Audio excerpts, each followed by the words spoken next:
Assalamualaikum warahmatullahi wabarakatuh. Perkenalkan, nama saya Juliani Nadila, saya dari kelas 3H dengan NIM 210 25095. Saya dari Prodi Pendidikan Guru Sekolah Dasar atau PGSD Universitas Muhammadiyah Profesor Dr. Hamka.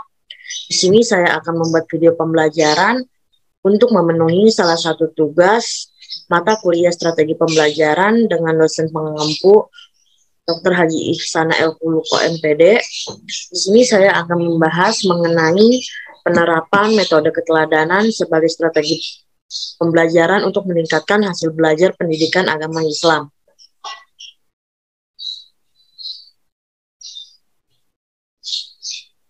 Strategi pembelajaran. Istilah strategi berasal dari kata strategia bahasa Yunani, mempunyai arti seni atau ilmu untuk menjadi seorang jenderal.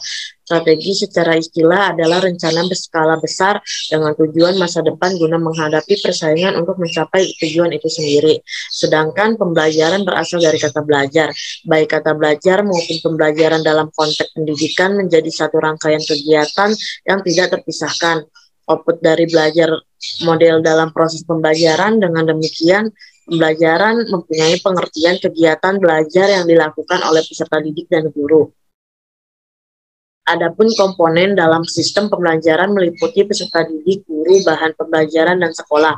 Komponen-komponen ini dalam konteks pembelajaran mengupayakan sebuah kondisi yang nyaman agar proses belajar mengajar efisien dan efektif. Dalam mewujudkan suasana nyaman tersebut, titik tolaknya adalah karakteristik belajar mata pelajaran, pedoman pada kompetisi dasar, dan tujuan-tujuan pembelajaran dapat berhasil. Bertolak pada pengertian ini, maka gabungan dua kata yakni strategi dan pembelajaran mengacu pada dua pengertian. Pertama, strategi pembelajaran merupakan rencana tindakan atau rangkaian kegiatan termasuk penggunaan metode dan pemanfaatan berbagai sumber daya atau kekuatan dalam pembelajaran. Kedua, strategi disusun untuk mencapai tujuan tertentu. Dengan demikian, segala strategi diarahkan untuk memenuhi pencapaian tujuan dalam proses belajar mengajar. Strategi mengajar mata pelajaran PAI atau Pendidikan Agama Islam. Proses pembelajaran merupakan sebuah proses interaksi antara guru, peserta didik, dan lingkungan belajar. Dalam menjalani proses tersebut, memilih strategi yang tepat menjadi salah satu yang sangat penting dan harus dipahami oleh sosok guru. Pada titik ini akan terlihat bahwa proses interaksi antara peserta didik, guru, dan lingkungan belajarnya dapat berjalan pada maksimal. Proses pembelajaran yang dilakukan untuk itu, memanage proses pembelajaran dengan baik akan menghasilkan proses belajar mengajar yang maksimal. Keharusan memanage proses belajar bagi seorang guru mengindikasikan tuntutan agar sosok guru harus lebih tajam berpikirnya dalam memilih strategi yang akan digunakan dalam proses kegiatan belajar mengajar yang akan dilakukan. Jika strategi pembelajaran yang dipilih efisien dan efektif, tentunya akan berpengaruh maksimal pada tingkat keterlibatan peserta didik. Dengan demikian, adanya strategi pembelajaran yang efektif dan efisien akan berbanding lurus dengan tujuan tercapainya pembelajaran. Sebagaimana penjelasan di atas, bahwa sebuah strategi belajar mengajar yang sedianya akan diterapkan dalam proses pembelajaran pendidikan agama Islam dapat di-breakdown ke dalam 20 metode terapan, antara lain metode ceramah, metode diskusi, metode tanya jawab, metode pembiasan, metode keteladanan, metode pemberian ganjaran, metode pemberian hukuman, metode sorogan, metode bandongan, metode muzakarah, metode kisah, metode pemberian tugas, metode karya wisata, metode eksperimen, metode latihan, metode sosiodrama, metode simulasi, metode kerja lapangan, metode demonstrasi, dan metode kerja kelompok. Metode keteladanan. Hingga saat ini, metode keteladanan mempunyai pengaruh besar dan menentukan keberhasilan pendidikan agama Islam. Teladan yang baik dari seorang guru bagi peserta didiknya, disadari atau tidak, akan memberikan tambahan daya didiknya. Sehingga, jika seorang guru tindakan kesehariannya tidak mencerminkan ucapannya yang agamis, akan melemahkan daya didiknya. Bahkan dalam Al-Quran dijelaskan bahwa Allah sangat membenci orang yang mengatakan tentang kebaikan, tapi dirinya tidak melakukan kebaikan itu sendiri. Metode keteladanan merupakan metode tertua dan tersulit. Walaupun demikian, seorang guru mempunyai keharusan menerapkan dalam kesehariannya. Bagi guru pendidikan agama Islam saat mengajar sejatinya sedang berdakwah kepada peserta didiknya, maka ada keharusan dalam proses menyampaikan pelajaran agama tidak hanya secara teoritis saja, melainkan juga praktik langsung dengan memberikan teladan yang baik bagi peserta didiknya. Nabi Muhammad SAW dalam dakwahnya salah satunya menggunakan metode keteladanan. Terbukti bahwa metode ini sangat diterapkan oleh Rasulullah sangat efektif dan berhasil. Dalam kurun waktu yang relatif singkat, orang-orang kafir Quraisy berbondong-bondong masuk Islam karena terpukau pada suri tauladan Rasulullah yang sangat mulia. Setidaknya, seorang guru sebagai pendidik dapat mencontoh metode ini, berperan sebagai suri tauladan bagi peserta didiknya. Landasan psikologis metode keteladanan. Setiap manusia mempunyai garizah atau naluri. Naluri adalah hasrat yang memicu manusia membutuhkan sebuah keteladan. Hasrat ini ada dalam setiap jiwa manusia dan selalu mendorong untuk image kepada orang figur otoritasnya. Peniruan naluriah atau taklid garizi dalam pendidikan Islam sekurang-kurangnya diklasikan dalam 3 bentuk dorongan antara lain. Yang pertama ada keinginan untuk meniru dan mencontoh. Peserta didik karena mentalnya yang masih labil berpotensi terdorong oleh keinginan yang sifatnya halus.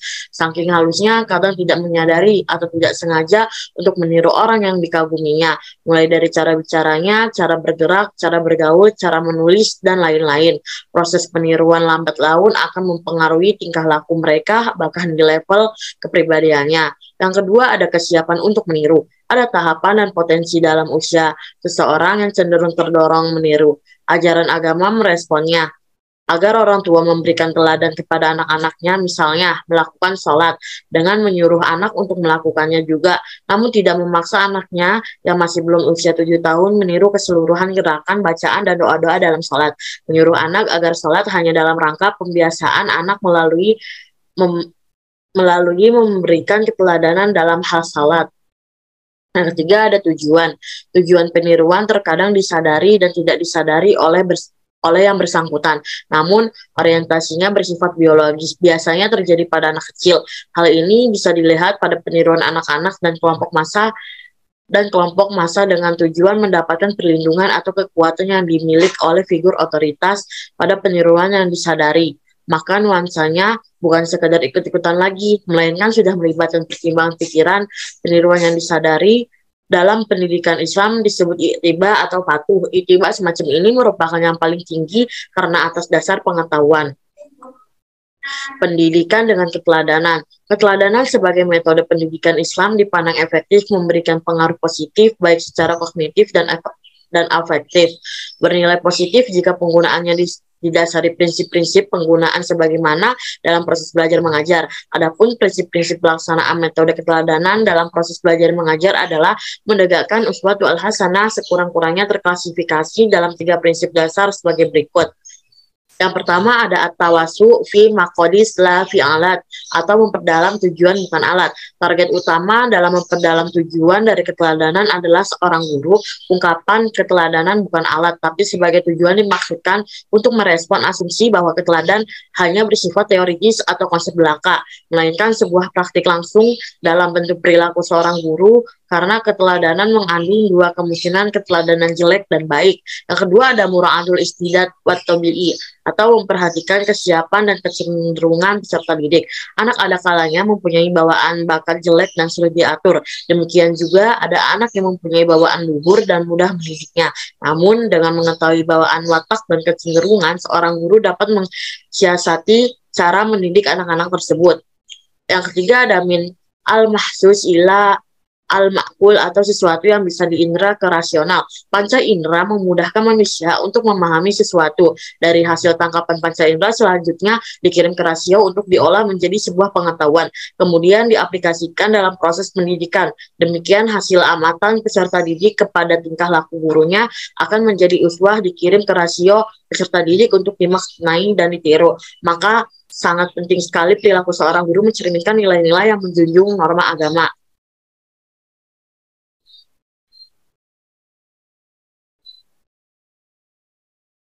Kelebihan dan kelemahan metode keteladanan. Hampir semua metode pembelajaran mempunyai kelebihan dan kelemahan. Demikian juga metode keteladanan, walaupun kelebihan dan kelemahannya tak bisa dilihat secara jelas, namun secara interpretatif dapat dijelaskan sebagai berikut. A. Kelebihan. Peserta didik dapat terbantukan dengan mudah menerapkan ilmu yang dipelajari di lingkungan sekolah. Sementara itu, guru dituntut aktif memberikan pelajaran di sekolah maupun di luar sekolah. Guru mudah dalam melakukan evaluasi hasil belajar peserta didiknya, sejauh mana keberhasilan dalam belajar peserta didik, maksimal tidaknya materi pelajaran yang disampaikan guru, dan sejauh mana peserta didik memahami dan menguasai pelajaran yang telah diberikan. Yang B, ada kelemahan. Guru dan orang tua merupakan figur otoritas atau orang yang diidolakan oleh seorang anak. Setidaknya mereka memiliki sifat yang baik. Dengan memiliki sifat yang baik, anak akan meniru perbuatan baiknya. Alhasil, baik guru maupun orang tua peserta didik mempunyai kewajiban berperilaku baik karena dari mereka sifat baik maupun jelek ditirukan. Keajigan atau istiqomah dalam perilaku baik menjadi hal penting dalam menerapkan metode keteladanan. Guru maupun orang tua dalam sekali saja terlihat berperilaku tidak sesuai dengan yang diajarkan selama proses belajar mengajar akan mengurangi empati dan rasa hormat anak atau peserta didik kepada guru maupun orang tuanya. Dan selanjutnya ada kesimpulan, metode keteladanan merupakan salah satu strategi pembelajaran untuk meningkatkan hasil belajar pendidikan agama Islam. Secara garis besar, metode keteladanan memang bukan metode yang terbaik. Hanya saja metode ini mempunyai banyak kelebihan daripada kelemahan. Efektivitas metode keteladanan didukung oleh landasan psikologi yang umumnya seseorang mempunyai keinginan untuk meniru dan mencontoh, dan dipandang efektif digunakan untuk menyampaikan pendidikan agama Islam baik secara kognitif dan efektif. Jika penggunaannya didasari prinsip-prinsip penggunaan sebagaimana dalam proses belajar mengajar, maka metode keteladanan dapat memacu guru bersikap interaktif dengan peserta didik.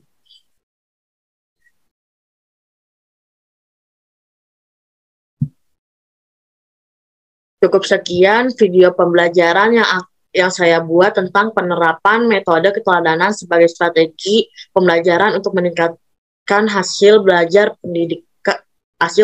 pendidikan agama Islam. Kurang lebihnya mohon maaf. Semoga bermanfaat untuk kalian semua. Terima kasih. Wassalamualaikum warahmatullahi wabarakatuh.